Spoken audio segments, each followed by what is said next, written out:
Okay, this graph shows the resistance of a thermistor in kilo ohms and how that changes with temperature in degrees Celsius.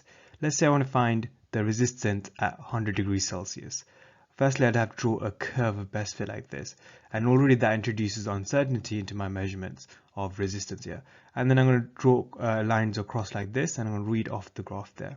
Okay, so it's around 1 kilo ohm there, but there's a large percentage uncertainty here because I'm reading a very small value, and if I'm off by even half a small square, that would introduce a huge percentage uncertainty there.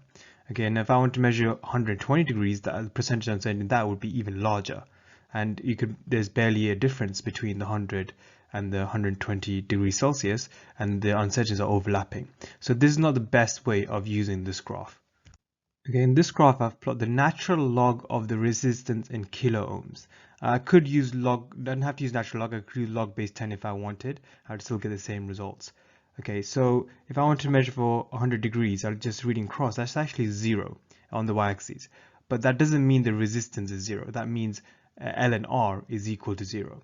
So if I have to find R, I'll have to take e to the power of 0, and that gives me 1 kilo ohms. Okay, what about 120 degrees? So reading across like this, annotating onto the scale to make sure I don't get the numbers wrong. So I've got around minus 0.7 there. So L and R equals minus 0.7. So e to the power of minus 0.7 gives me 0.5 kilo ohms. Okay, here's a third way of plotting that graph. Instead of using a normal graph with a normal scale, I'm using a log scale on the y-axis here.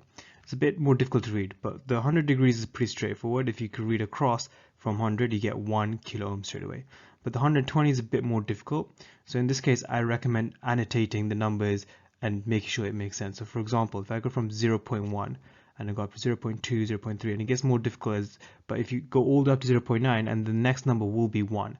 And actually you can write above as well just to make sure it makes sense. So you go from 1 to 2, 3, 4, 5, 6, and it goes all the way up to 9 and then 10. And then after that it's going to go from 10 to 20, 30 and so on. Okay, so reading across for 120, I'm getting 0.5 kilo.